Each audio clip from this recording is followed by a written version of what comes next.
अस्सलाम वालेकुम स्टूडेंट्स। आज हम 9th स्टैंडर्ड में गणित में चैप्टर नंबर 1 से एग्जाम्पल नंबर 11 से स्टार्ट करने जा रहे हैं और आज हम कोशिश करेंगे कि आज के वीडियो में ही हमारा पूरा ये चैप्टर क्लोज हो जाए, फिर हम नेक्स्ट वीडियो से इंशाल्लाह अगला चैप्टर लेकर आएंगे। ठीक है, चलिए स्टार्ट करते हैं, आगे बढ़ते हैं।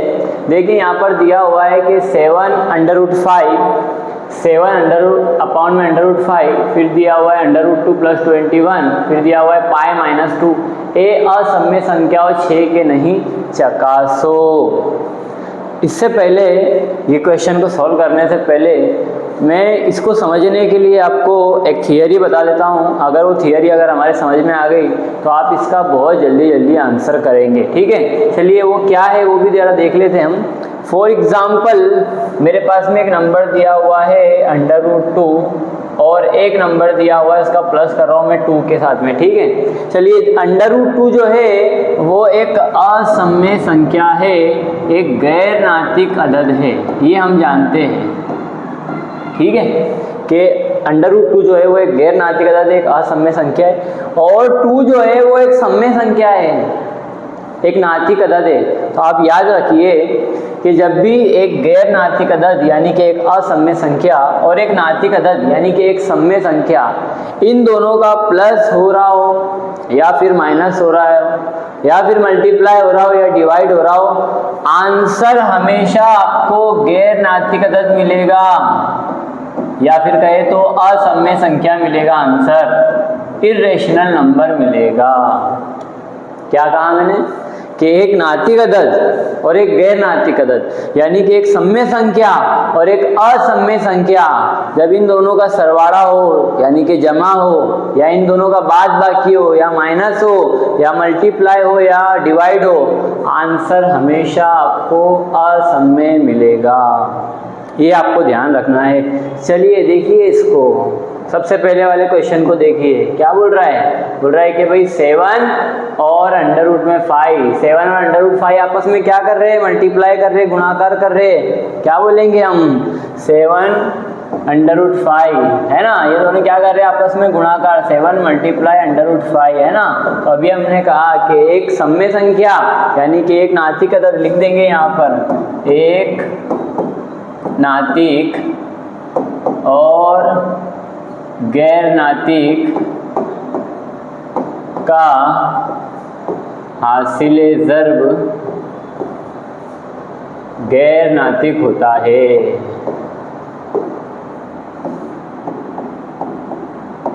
भी समझ पा रहे नहीं समझ पा रहे? 7 जो है वो नातिक है ना, सम्य संख्या है, और √5 क्या है, वो गैर नातिक है। तो इन दोनों का गुणाकार क्या होगा, तो वो होगा गैर नातिक, है ना। ठीक है, उसके बाद अगला क्या है, तो वो है 7 √5। लिख सकते हैं आप इसका जवाब, बिल्कुल लिख सकते हैं। क्या लिखेंगे कि एक नातिक और एक गैर नातिक का तकसीम करने पर, है ना, डिवाइड करने पर जवाब हमेशा क्या मिलता है, गैर नातिक मिलता है ना। बड़ा सिंपल सा है। अगर गुजराती में बोलना है तो एक सम्य अनेक असम्य संख्यानु गुणाकार का तो भागाकार हमेशा असम्य थाय छे, है ना। चलिए उसके बाद बात करेंगे √2 + 21। ये भी बहुत सिंपल है। √2 ये क्या है, तो ये गैर नातिक है, असम्य, उसका प्लस किसके साथ में हो रहा है, 21 क्या है, सम्य है, नातिक है ना। तो इन दोनों का सरवाड़ा करेंगे, प्लस करेंगे तो भी क्या आंसर मिलेगा, गैर नातिक। इतना स्टेटमेंट लिखना है आपको। चलिए लास्ट वाला देखिए, पाई, मैंने इससे पहले बताया था आपको कि पाई जो है वो एक गैर नातिक अदद है, असम्य संख्या है ना। पाई जो है वो क्या है, एक असम्य संख्या है। तो एक असम्य संख्या का माइनस हो रहा है, बाद बाकी हो रहा है किसके साथ, एक सम्य संख्या के साथ, 2 के साथ में। तो आंसर क्या बनेगा फिर प्यारो, गैर नातिक अदद असम्य संख्या। Very good. तो ये क्वेश्चन आपको समझ में आ गया होगा। चलिए अगले क्वेश्चन की तरफ चलते हैं। बड़ा प्यारा सा सवाल है, बहुत मज़ेदार सवाल है। चलिए देखिए किस तरह करना है। बोला है कि भाई 2 √2 + 5 √3 અને √2 - 3 √3 इन लोगों का करना है सरवाड़ा। प्लस करना है। चलिए बहुत आसान सी ट्रिक है, 2 मिनट के अंदर हमारा आंसर आ जाएगा। सबसे पहले आपको लिख लेना है 2√2, लिख लिया, ठीक है। अब आपको पूरी श्रेणी के अंदर देखना है कि 2√2 वाला और कोई यहाँ पर आपको रुकन दिख रहा है क्या? तो ये दिख रहा है मेरे को, तो ये मैं लिख दूंगा प्लस √2, ठीक है। फिर बोला है कि आपको सरवाड़ा करना है, यानी कि प्लस करना है किसका? 5√3 का और -3√3 का। देखिए क्या किया मैंने, इधर के 2 टर्म इधर के 2 टर्म उनका सरवाड़ा किया, लेकिन √2 वालों को एक साइड में लिख लिया और √3 वालों को एक साइड में लिख लिया। क्लियर है इतना? चलिए आगे देखिए, 2 यहाँ पर लिखा हुआ है, ये है 2 टाइम √2, इसको समझना थोड़ा सा। ये जो है वो है 2 टाइम √2, 2 बार √2 है ना, उसमें हम प्लस कर रहे हैं एक बार √2 को। देखिए आपके पास इधर 2 चॉकलेट है, आपने उसमें इंटर कर दिए, ऐड कर दिया एक चॉकलेट को। यहाँ पर √2 जो है वो 2 टाइम है, 2 बार है, उसमें आपने प्लस कर दिया एक बार को, है ना, यहाँ पर कुछ नहीं है यानी कि 1 है, तो 2 बार में एक बार मिला दिया तो ये हो जाएगा 3√2। समझ रहे नहीं समझ रहे भैया? Very good. चलिए प्लस का साइन है तो प्लस लगाओ। अब इसको भी समझिए थोड़ा सा, यहाँ पर √3 जो है वो 5 टाइम है, गुणाकार कर रहा है ना 5 से। √3 कितने टाइम है? 5 टाइम है, उसमें से माइनस हो रहा है यानी निकल रहा है, बाद बाकी हो रहा है, कितने टाइम? तो 3 टाइम। यहाँ पर √3 जो है वो 5 टाइम है, उसमें से माइनस हो रहा है √3 टाइम, तो कितने टाइम बच जाएगा? 2 टाइम। वेरी गुड, 2 टाइम √3, और यही है आपका आंसर, यही है आपका जवाब, 3√2 प्लस 2√3। अब ये आगे सोल्व नहीं हो सकता। क्यों नहीं हो सकता? क्योंकि यहाँ पर √3 है, यहाँ पर √2 है, इस तरह से अलग अलग नंबर है, इसलिए ये आगे सोल्व नहीं हो सकता। आइए अगले वाले क्वेश्चन की तरफ जाते हैं। एग्जाम्पल नंबर 13 बोला है कि 6√5 उसका गुणाकार करना है 2√5 के साथ में, है ना। एक चीज आपको मैं बता दूं कि एक इर्रेशनल नंबर का, एक असम्य संख्या का, एक गैर नास्तिक अदद का गुणाकार हमेशा गैर नास्तिक अदद के साथ में ही होगा, प्लस हमेशा गैर नास्तिक अदद के साथ होगा, बाद बाकी और डिवाइड भी। एक गैर नास्तिक अदद का और एक नास्तिक अदद का आपस में कोई संबंध नहीं होता है ना। जैसे ये 6 जो है वो नास्तिक है, सम्य है, और √5 जो है वो गैर नास्तिक है, असम्य। तो इन दोनों के बीच में कोई कॉम्प्रोमाइज नहीं होगा, ये जैसे है वैसे रहेंगे। लेकिन एक नास्तिक का एक नास्तिक के साथ हो जाएगा, सम्य का सम्य के साथ हो जाएगा, और एक असम्य का असम्य के साथ हो जाएगा। कैसे? यहाँ पर देखिए, पहले मैं क्या करूँगा, इस 6 का मल्टीप्लाई कर लूँगा 2 से, फिर यहाँ पर बच जाएगा √5 और यहाँ पर बच जाएगा √5। देखो मैंने क्या किया, 6 को 2 के साथ में कर दिया तो ये हो जाएगा 12, है ना। और यहाँ पर बचा है √5 और √5। देखिए ये जो है ये इस तरह हो जाएगा √5 और इसका स्क्वायर, दोनों गुणाकार हो रहे तो हमको मालूम है कि वर्ग और वर्गमूल कट जाता है आपस में, मुरब्बा जजरुल मुरब्बा। क्या बच जाएगा? तो यहाँ पर बच जाएगा 5 और 12 पंजे होता है 60। तो देखिए क्या जवाब आ रहा है, तो 6 का गुणाकार 2 से, तो 6 दूनी 12 हो गया। ये भी √5 है, ये भी √5 और सब गुणाकार में ना, इसलिए हमने गुणाकार में लिखे। तो √5 क्या हो जाता है? तो 5 हो जाता है। कैसे? देखिए इससे पहले भी बताया था मैंने, अगर आपको याद हो तो, है ना। तो √5 क्या हो जाता है? सिर्फ 5 हो जाता है। तो 12 का मल्टीप्लाई हम 5 से करेंगे, गुणाकार करेंगे, तो आंसर कितना आएगा? 60 आएगा। देखिए सवाल देखकर लग रहा होगा कि ओ माय गॉड क्या करना है क्या नहीं, लेकिन देखिए कितना आसान जवाब है, तो है ना। चलिए आइए एग्जाम्पल नंबर 14 पर आइए, 14 पर आइए। क्या बोल रहा है कि भाई 8√15 इसको करना है डिवाइड किसके साथ में? 2√3 के साथ में। ओहो, इस तरह से करना है ना। चलिए कोई बात नहीं, कर लेंगे हम। चलिए यहाँ लिखा हुआ है 8 और ये लिखा हुआ है 15। क्या 15 को मैं 3 गुणिया 5 इस तरह लिख सकता हूँ? बिल्कुल लिख सकते हैं ना।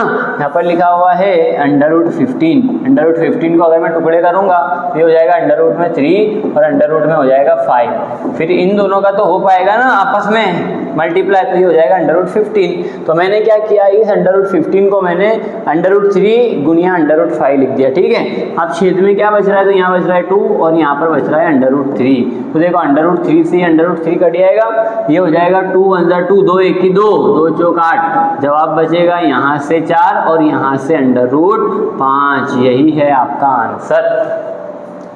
1 मार्क्स 2 मार्क्स के अंदर ये सवाल आपको इस तरह का आया सकता है। देखिए कितना सिंपल है, कितना आसान है। तो चलिए आगे बढ़ते हैं थोड़ा सा। क्वेश्चन नंबर 15, प्रश्न नंबर 15। चलिए देखिए, इसको देखिए, ये है पहला क्वेश्चन दिया हुआ है कि 5 प्लस √7 और यहाँ दिया हुआ है 2 प्लस √5, ठीक है। चलिए किस तरह करेंगे इसको, देखिए सबसे पहले तो आप 8वीं जमात में सीख कर आए कि एक रुकनी का 2 रुकनी के साथ गुणाकार है ना, एक पदीनु द्विपदी साथे गुणाकार, द्विपदीनु द्विपदी साथे गुणाकार, 2 रुकनी का 2 रुकनी के साथ गुणाकार। बस इसी तरह का ये कोई सवाल है। देखिए किस तरह करेंगे, पहले इस 5 को गुणाकार कर दो इस पूरे के साथ में, और फिर इस √7 को गुणाकार कर दो इस पूरे के साथ में, हो जाएगा आपका काम, आपका आंसर आ जाएगा। चलिए ये हो जाएगा 5 दूनी 10 प्लस 5 √5, ये हो जाएगा प्लस 2 √7, दोनों का गुणाकार करेंगे, प्लस ये हो जाएगा 5 7 35 √35। देखिए कितना आसान है। तो चलिए और क्या करना है आगे, आगे क्या करना है, तो बस ये आ गया आपका जवाब, आगे सॉल्व नहीं हो सकता। ये फाइनल जवाब आ गया है आपका। क्या है आंसर आपका, 10 प्लस में 5 √5 प्लस 2 √7 प्लस √35। देखिए क्या किया हमने, पहले इसका गुणाकार इन दोनों के साथ में किया, फिर इसका गुणाकार इन दोनों के साथ में किया, तो ये हो गया 5 दूनी 10, दोनों तरफ प्लस है इसलिए प्लस, 5 का गुणाकार करना है √5 के साथ में, तो हो जाएगा 5 √5, फिर इस √7 का किया इसके साथ में, तो ये हो जाएगा 2 √7, फिर दोनों तरफ प्लस इसलिए प्लस, और √7 का √5 से किया, तो देखो अभी बताया मैंने कि एक असम्य का एक असम्य के साथ में गुणाकार कर सकते हैं आप, एक गैर नाथिक अदद का दूसरे गैर नाथिक अदद के साथ ज़रब कर सकते हैं, तो इसीलिए हमने किया 5 7 35। अब मैं इसलिए बोल रहा हूँ कि ये जवाब आ गया, आगे सोल्व नहीं होगा, क्योंकि ये है √35, ये है √7, ये है √5, ये आगे सोल्व नहीं हो सकते। क्यों नहीं हो सकते, क्योंकि जितने भी टर्म है ना, ये जितने भी रुकने हैं सब कैसे है, अलग अलग है, अलहदा अलहदा है, इसलिए आगे सोल्व नहीं हो सकते। ये आगे आपका फाइनल आंसर। चलिए अगला क्वेश्चन देखिए 2 नंबर का, बड़ा ही आसान है, 5 प्लस √5 और अगले का उसमें 5 माइनस √5। भाई इसको मैंने जैसे ही देखा तो मुझे याद आ गया नित्य सम। तो जैसे ही मैंने ये सवाल को देखा, मुझे 8वीं जमात का 8वीं कक्षा का मुझे चैप्टर नंबर 9 अलजिब्रा इबारतें बेसिक पदावली, उसमें एक चैप्टर, एक हमारे पास थियरी थी मेयारी तमासलात यानी कि नित्य सम। तो वो नित्य सम में से एक नित्य सम यहाँ पर लगेगा। कौन सा नित्य सम लगेगा, 3 नंबर का नित्य सम जो था a² माइनस b² बराबर होता था a प्लस b और a माइनस b। था भाई इस तरह का नित्य सम, इस तरह का तमासिल था हमारे पास, बिल्कुल था। a plus b a minus b बराबर होता था a² माइनस b²। तो देखिए इसे देखिए और इसे देखिए, दिख रहा है क्या मिलता जुलता, बिल्कुल दिख रहा है। तो अब ये फॉर्म में, ये शक्ल में, ये स्वरूप में दिया हुआ है, ये स्वरूप में हमको लाना है। तो पहले हम डिसाइड कर लेंगे कि भाई a बराबर क्या है, तो a बराबर है 5 और b बराबर क्या है, तो वो है √5। a इज इक्वल टू 5 और b बराबर √5। तो हम लिखेंगे कि a स्क्वायर यानी कि 5 का मुरब्बा 5 का स्क्वायर माइनस b स्क्वायर यानी कि √5 इसका स्क्वायर। तो 5 का स्क्वायर क्या होता है 25 होता है, माइनस ये दोनों कट जाएंगे बचेगा 5, 25 में से 5 निकालेंगे बचेगा 20 और ये है आपका आंसर। देखिए इसे देखकर ऐसा लग नहीं रहा होगा कि 5 आंसर आएगा, लेकिन देखिए कैसे किया हमने, नित्य सम लगाया a plus b a minus b. ये वाले स्वरूप में क्वेश्चन दिया हुआ है, ये वाले स्वरूप में हमको बनाना है ना। तो हमने क्या किए, पहले डिसाइड किए कि भाई a बराबर क्या है, तो 5 है, देखिए a बराबर, और b बराबर क्या है, तो वो है √5। तो a स्क्वायर यानी कि 5 स्क्वायर माइनस b स्क्वायर यानी कि √5 स्क्वायर। हमें पता है कि मुरब्बा और जज़रुल मुरब्बा आपस में कट जाते हैं, है ना, वर्ग और वर्गमूल आपस में निकल जाते हैं, यहाँ बचेगा सिर्फ 5। तो 5 का स्क्वायर होता है 25 माइनस यहाँ बचा है 5, तो 25 में से 5 जाएगा तो 20 बचेगा। देखिए भाई कितना आसान है, कितना सहल है, तो है ना। चलिए अब यहाँ पर आइए क्वेश्चन नंबर 3 के ऊपर। क्वेश्चन नंबर 3 दिया हुआ है आपको √3 प्लस √7 और पूरे का स्क्वायर। बहुत से बच्चों को समझ में आ गया होगा कि यहाँ पर पहले वाला नित्य सम लगेगा, 1 नंबर का पहले वाला तमासिल लगेगा। क्या था वो था a plus b square is equal to a square plus 2ab plus b square. भाई ये सब चीज़ें हम 8वीं कक्षा में पढ़कर आ चुके हैं, वो अगर हमको अच्छे से याद है तो हम इसके ऊपर काम कर सकते हैं, अच्छे से इसको हल कर सकते हैं। चलिए ये वाले फॉर्म में हमको दिया हुआ है, ये वाले फॉर्म में बनाना है। सबसे पहले हम डिसाइड करते हैं कि कौन क्या है। तो a बराबर है √3 और b बराबर है √7, है ना। चलिए सबसे पहले a इज इक्वल टू यानी कि √3 का स्क्वायर प्लस 2, a की जगह √3 उसका गुणाकार b के साथ यानी √7 के साथ प्लस b स्क्वायर यानी कि √7 का स्क्वायर, है ना। चलिए ये दोनों कट जाएंगे बच जाएगा 3। अब ये मुझे बार बार बताने की ज़रूरत नहीं है कि वर्ग और वर्गमूल कट जाता है, वो आप अंडरस्टैंड करना रहेगा हमको। 3 हो गया।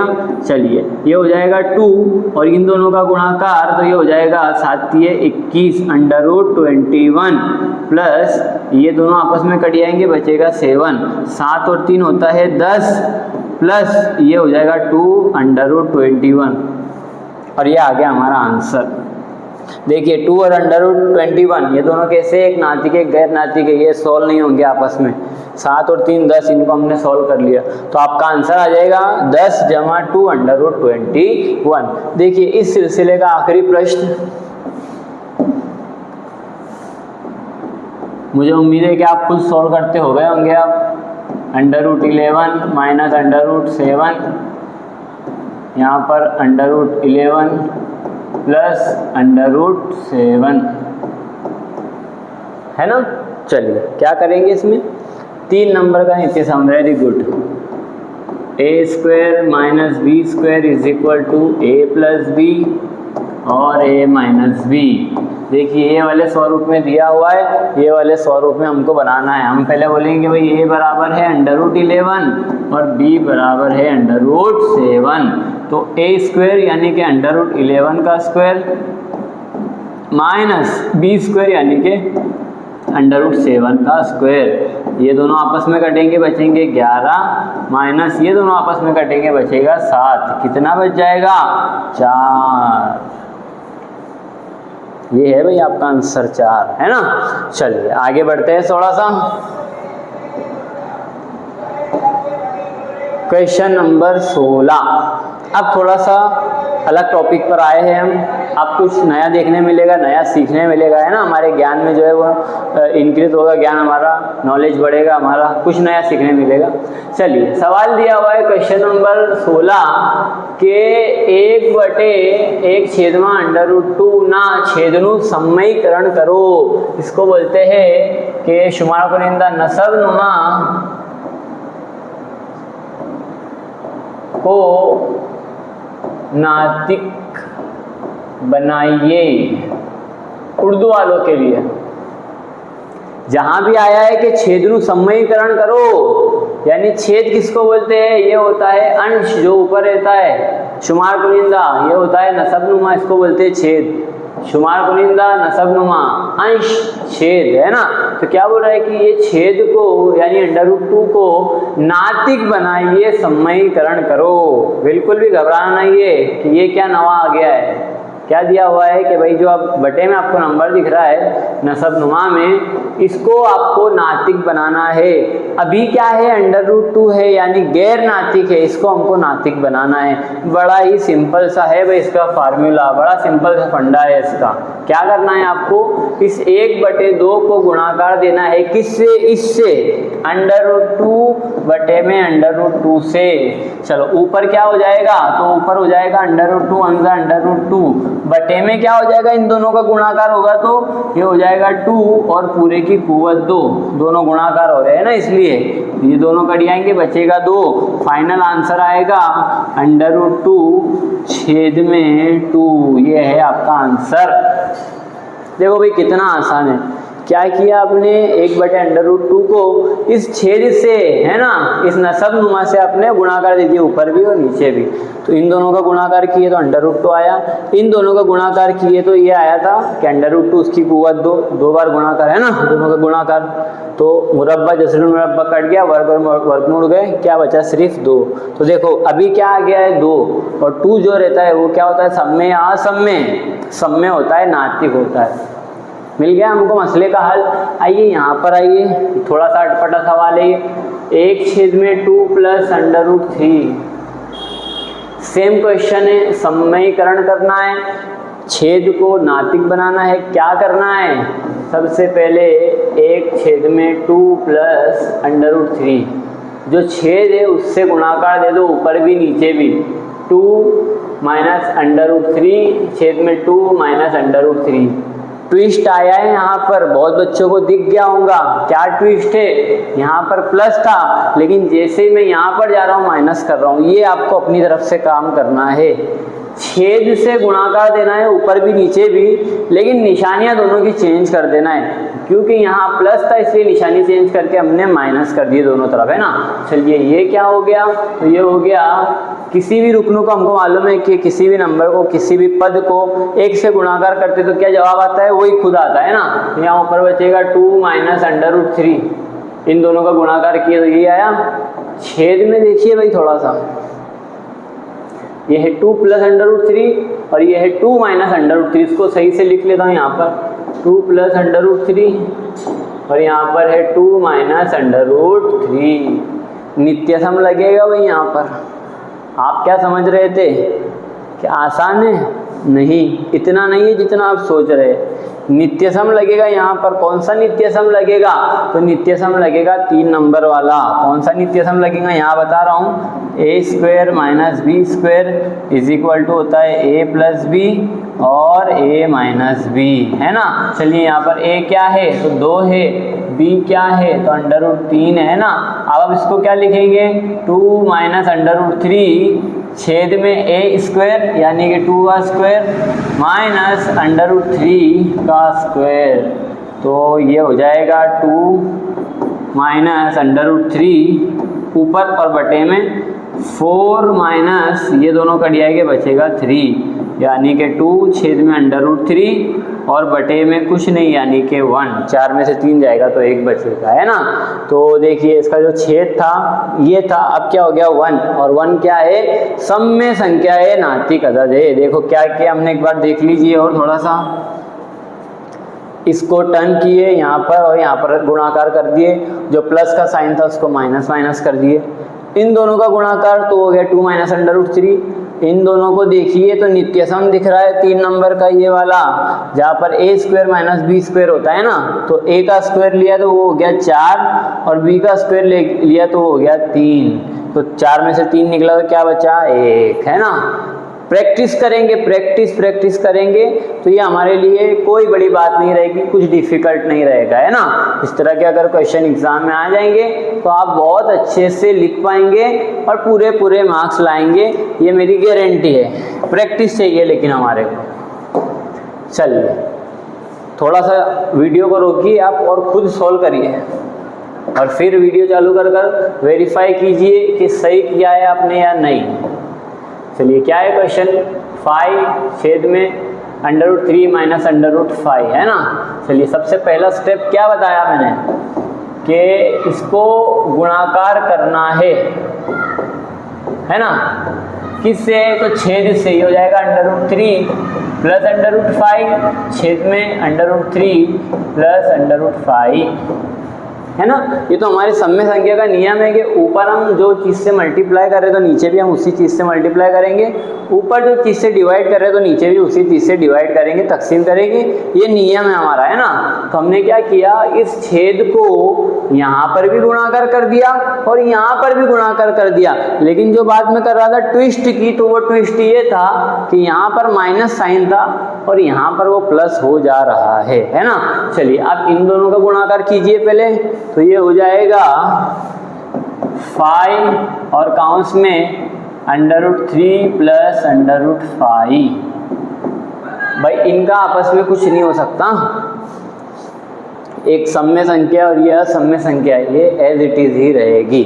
चलिए छेद में आ जाइए, ये क्या हो रहा है, एक तरफ प्लस एक तरफ माइनस, फिर से वो वाला नित्य सम लगेगा। अब आप साइड में कीजिए उसको कि a बराबर क्या है, तो a बराबर है √3 और b बराबर क्या है, तो वो है √5 है ना। पहले हम लिखते हैं a², फिर लिखते हैं -b², तो a की जगह पर हम लिखेंगे √3 का स्क्वायर माइनस b क्या है √5 का स्क्वायर।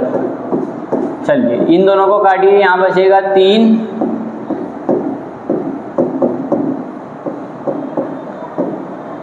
माइनस इन दोनों को काटिए, यहाँ बचेगा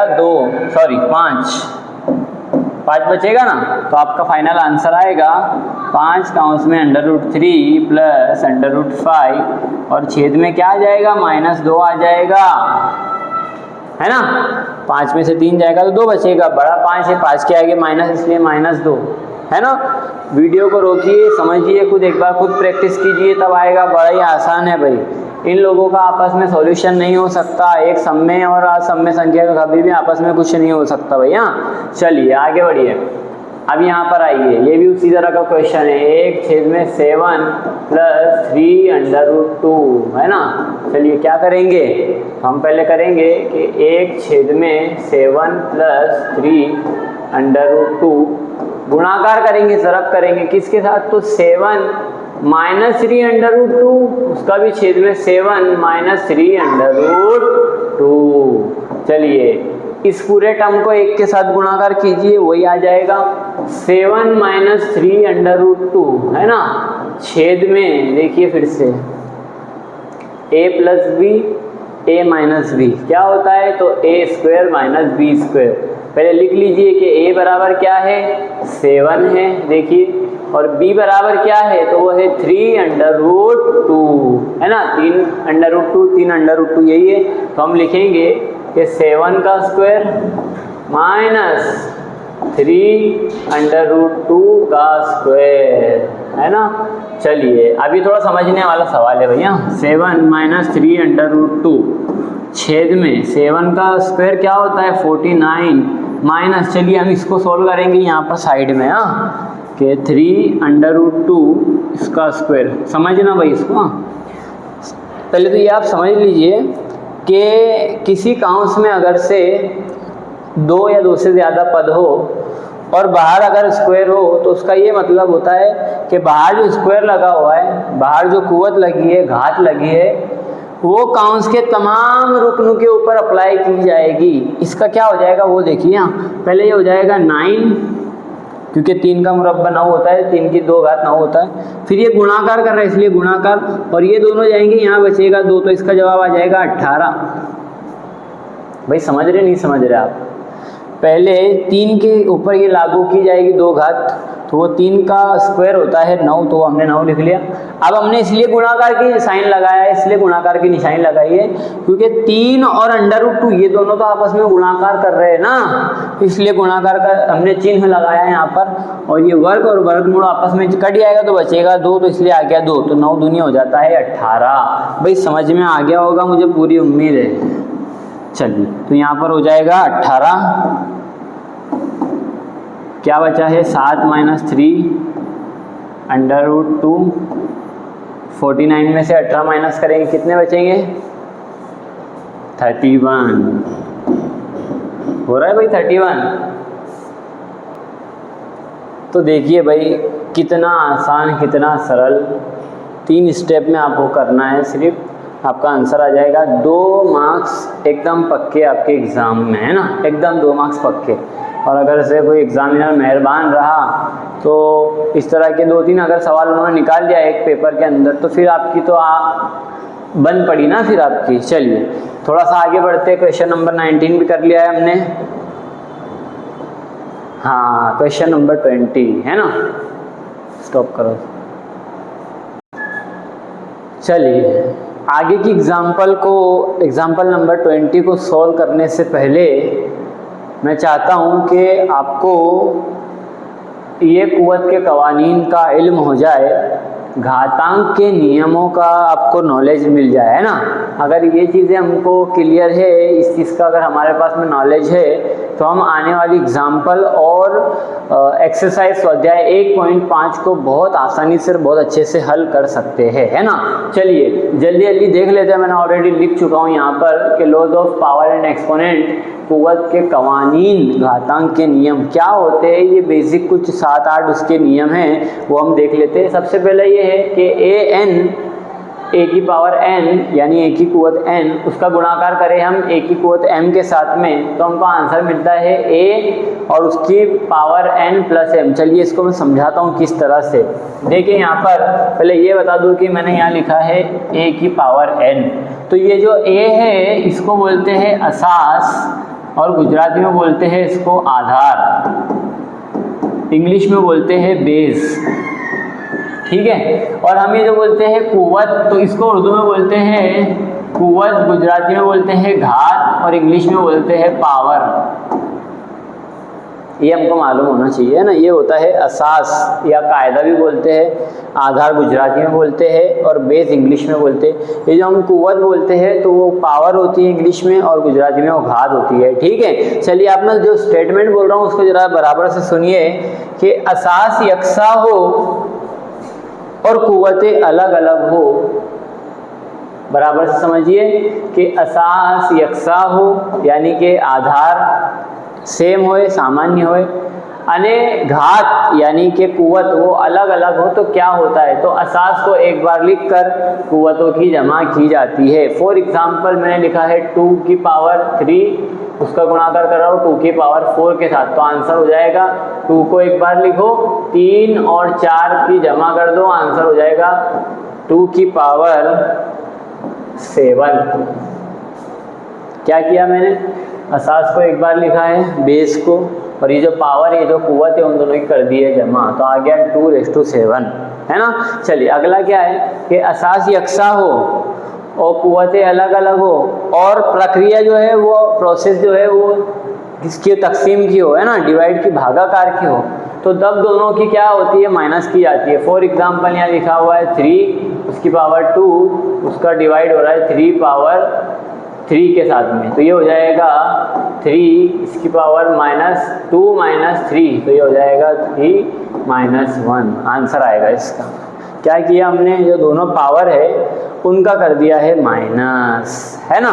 चलिए आगे बढ़ते, थोड़ा तीसरा है कि आपके पास में कोई आधार हो यानी कोई असास हो, उसकी कोई कुव्वत हो, उसकी कोई पावर हो, और उस पूरे की भी कोई पावर हो, तो क्या होता है कि असास को एक बार लिखकर, आधार को एक बार लिखकर दोनों का गुणाकार किया जाता है। ये हो जाएगा 2 की कुव्वत 6, 2�6। क्या था, एक आधार था, एक नंबर था, उसकी कुछ पावर थी 2, और उस पूरे की भी 3 पावर थी, तो हमने क्या किया, दोनों पावरों का गुणाकार कर दिया, तो वो हो गया 2�6, है ना। चलिए इसकी एग्जांपल देखिए, इसकी क्या एग्जांपल दिखना, याद रखिए, कोई भी आधार हो, कोई भी असास हो, अगर उसकी पावर 0 है ना, उसकी पावर 0 है अगर से, तो उसका आंसर हमेशा 1 आएगा, चाहे कितना भी बड़ा नंबर हो। मेरे पास नंबर है 1000 और उसकी पावर है 0, उसका आंसर आएगा 1। तो कोई भी नंबर हो, कैसा भी नंबर हो, है ना, उसकी पावर अगर 0 है तो उसका आंसर कितना आएगा, 1 आएगा। चलिए यहाँ पर देखिए, अब असास अलग अलग है, अब क्या है, दोनों आधार अलग अलग है, बेस अलग अलग है, लेकिन उनकी कुव्वत जो है, उनकी घात जो है वो सेम है। तो क्या होता है, इन दोनों का गुणाकार करके पावर को कॉमन निकाल लिया जाता है ना, जो हम ऑलरेडी काम करते ही है, कॉमन को अलग निकाल लेते हैं हम। तो दोनों का गुणाकार करके पावर को कॉमन निकाल लिया जाता है। और सेम डिवाइड में भी यही काम होगा, है ना, कि दोनों अलग अलग है, ये नंबर ए है, ये बी है, और दोनों की पावर सेम है, तो पावर को एक बार कॉमन लिख दिया जाता है। चलो लास्ट और सबसे इम्पोर्टेंट, कि कोई नंबर की पावर अगर माइनस में हो, फॉर एग्जांपल यहाँ पर था 3 उसकी पावर 1, है ना, तो ये माइनस वाली पावर को प्लस वाली पावर में बनाना है। तो हम क्या करेंगे, देखिए अभी ये जो 3 है उसके छेद में कुछ है क्या, नहीं, तो हम लगा देंगे 1, है ना। जिसके छेद में कुछ नहीं, जिसके बटे में कुछ नहीं, उतना कितना होता है, 1 होता है ना। चलिए अब इसको क्या करेंगे, तो इसका हम कर देंगे रेसिप्रोकल, व्यस्त माकूस, ये हो जाएगा 1/3 और उसकी कुव्वत 1। याद रखिए, जब भी माइनस वाली कुव्वत को, माइनस वाली घात को प्लस में कन्वर्ट करना है, तो आपको क्या करना पड़ेगा, उस नंबर का रेसिप्रोकल कर देना पड़ेगा। ये था 3 छेद में 1, तो ये अब हो गया 1 छेद में 3, और ये जो माइनस वाली कुव्वत थी वो हो गई प्लस वाली कुव्वत, है ना, प्लस वाली घात हो गई। आई होप कि आपको ये पावर और एक्सपोनेंट का जो लॉ है, कुव्वत के जो कवानीन है ना, घातांक के नियम, ये आपको अच्छे से समझ में आ गए होंगे, है ना। चलिए हम चलते हैं एग्जाम्पल नंबर 20 के ऊपर। चलिए क्या बोल रहा है भाई एग्जाम्पल नंबर 20 में, एग्जाम्पल नंबर 20 में बोल रहा है, अच्छे से समझना है हमको। क्वेश्चन नंबर 1 में बोला है कि 2 की पावर है 2 छेद में 3, और उसका गुणाकार किया हुआ है 2 की पावर 1/3 के साथ में, है ना। भाई अच्छे से समझना है, क्यों अच्छे से समझने का बोल रहा हूँ मैं, ये तो हम ऑलरेडी स्टैंडर्ड 8 में चैप्टर नंबर 12 था, आपको कुव्वत और कुव्वतनुमा, घात अने घातांक, वहाँ हम पढ़ के आ चुके हैं अच्छे से। लेकिन अभी जो पावर है ना, वो सम्य संख्या दी हुई है आपको, तो अभी थोड़ा आपको कंसंट्रेट करना पड़ेगा, ध्यान देना पड़ेगा कि हम क्या कर रहे हैं। चलिए सबसे पहले हम क्या करेंगे, तो सबसे पहले हम यहाँ पर नियम लिख देंगे कि भाई यहाँ लगेगा an मल्टीप्लाई a की पावर n, यहाँ पर होता है an प्लस m, ये वाला यहाँ पर नियम लगेगा।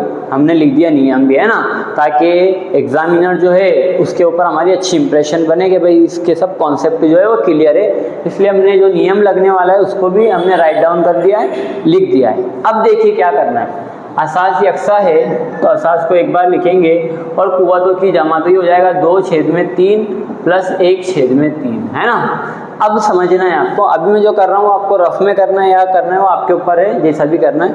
यहाँ दिया हुआ है 2 छेद में 3, उसका प्लस करना है 1 छेद में 3।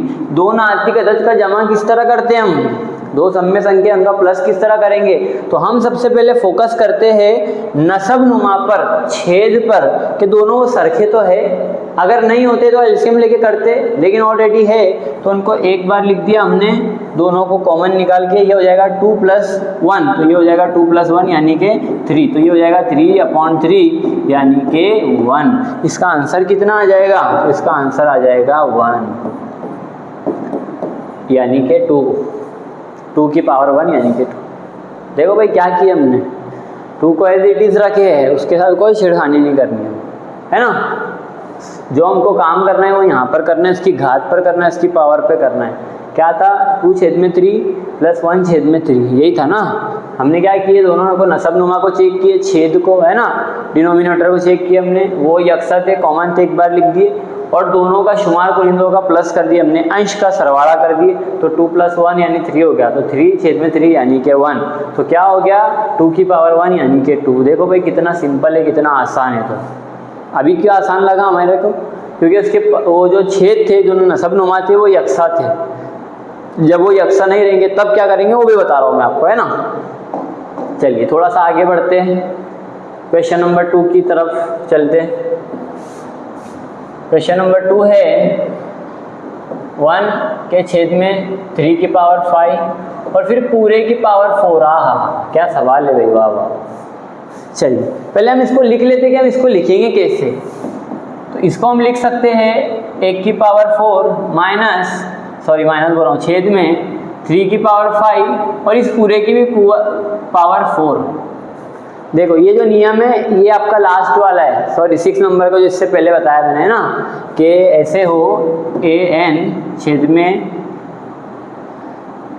bn, तो हम इसको a छेद में b और पूरे की पावर n लिख सकते हैं। देखो इसमें दो नियम लगेंगे, दो कानून लगेंगे, मैं बता रहा हूँ आपको, बेफिक्र रहो। पहले तो इसकी पावर n और फिर इसकी पावर n है ना, यानी 4 ये पावर है, तो दोनों को एक बार हम लिख सकते हैं, ये नियम है उसका, है ना। ये भी आपको लिखना है उसके अंदर जवाब में, ठीक है। चलिए आप सॉल्व किस तरह करेंगे वो देखो, इसको बड़ा अच्छा सवाल है भाई।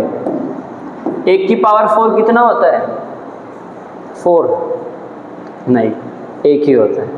तो 1 की पावर 4 यानी कि 1 छेद में, अब यहाँ पर देखो 3 नंबर का लग रहा है नियम, 3 नंबर का लॉ लग रहा है कि किसी आधार का यानी कि किसी बेस का कोई पावर हो और फिर उस पूरे की भी कोई पावर हो, तो दोनों पावर का गुणाकार किया जाता है। तो मैं यहाँ पर करूँगा 3 5 मल्टीप्लाई 4 यानी हो जाएगा 1 छेद में 3 की कुवत कितना हो जाएगा? 20 हो जाएगा। आ गया जवाब हमारा, 1 के छेद में 3 की पावर 20, ये है भाई आंसर हमारा, है ना। चलिए कितना आसान है। आइए क्वेश्चन नंबर 3 के ऊपर।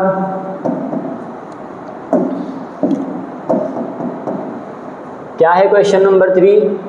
7 के छेद में 7 की पावर 1/5 और 7 की पावर 1/3। हाँ अब मजा आएगा ना बिड़ू, क्योंकि दोनों की पावर जो है वो अलग अलग है, एक की है 1/5 और एक की है 1/3। तब क्या करेंगे देखिए, है ना। अब दोनों के छेद जो है वो अलग अलग है। पहले तो 7 को एज इट इज लिख लो, 1 के छेद में 5 उसका प्लस करना है 1 के छेद में 3 से, है ना। तो ये 3 है, ये 15 है, 3 और सॉरी ये 5 है, 3 और 5 का एलसीएम क्या होता है? 15 होता है ना। एलसीएम लेके आप खुद देखो 15 हो रहा है कि नहीं हो रहा है। आसान तरीका बता रहा हूँ, ये वाले नंबर को इससे गुणाकार करो और ये वाले नंबर को इससे गुणाकार करो, है ना। यहाँ पर ऑलरेडी 5 था, आपने किससे गुणाकार किए? 3 से, तो ऊपर भी करना पड़ेगा ना भाई, बिल्कुल करना पड़ेगा। यहाँ 3 ऑलरेडी था, 5 से किए तो ऊपर भी करना पड़ेगा ना, बिल्कुल करना पड़ेगा। ये हो गया 3 छेद में 15 प्लस ये हो गया 5 छेद में 15। कॉमन लेके एक बार लिख लिए, काम आसान कर लिए, एक स्टेप हमने निकाल दिए, है ना। चलिए अब ये आ जाएगा यहाँ पर 3 + 5 छेद में 15, है ना। ये स्टेप आपको करनी है ना। मैं मिटा रहा हूँ, ये आपको करनी है, लेकिन चलिए 7 ये हो जाएगा 3 5 8 छेद में 15। ये आ गया है आपका आंसर। देखिए कितना आसान, कितना मज़ेदार, है ना। चलिए आखिरी क्वेश्चन, लास्ट क्वेश्चन पे आते। बड़ा आसान सा सवाल है भाई, ये भी ये दिया हुआ है 13 की पावर 1/5 गुणाकार, ये गुणाकार का साइन है भैया, 17 की पावर 1/5। देखिए यहाँ पर क्या लगेगा? a की पावर n गुणाकार b की पावर n, है ना। वो क्या होता है? तो a b दोनों का गुणाकार पावर एक बार, तो ये हो जाएगा 13 गुणाकार 17 और इसकी पावर 1/5। सबसे पहले 13 और 17 का गुणाकार करना पड़ेगा, कोई बात नहीं, कर लेते हम, है ना। है हमारे पास कैलकुलेटर, है हमारे पास, कहाँ है कैलकुलेटर? ये 13 उसका गुणाकार किसके साथ? 17 के साथ, कितना हो जाएगा? 221। Okay very good, thank you so much calculator. 221 उसका पावर 1/5, बस यही है आंसर आपका, और ज़्यादा कुछ नहीं करना है आपको। तो भाई मुझे उम्मीद है कि आपको समझ में आ गया होगा आज का ये लेक्चर, है ना। इसके बाद हम जो अगली वीडियो डालेंगे तो वो इसके उदाहरण सॉरी इसकी एक्सरसाइज पर, इसकी स्वाध्याय के ऊपर डालेंगे, ठीक है। आप इसकी अच्छे से वीडियो देखिए, वीडियो अच्छे से देखिए और इसकी अच्छी तैयारी कीजिए। जो नहीं समझ में आ रहा है तो वीडियो को स्टॉप करके पीछे कीजिए और फिर से देखिए, इंशाल्लाह आपको समझ में आ जाएगा, है ना। चलिए ठीक है, खुदा हाफिज़, टाटा बाय बाय।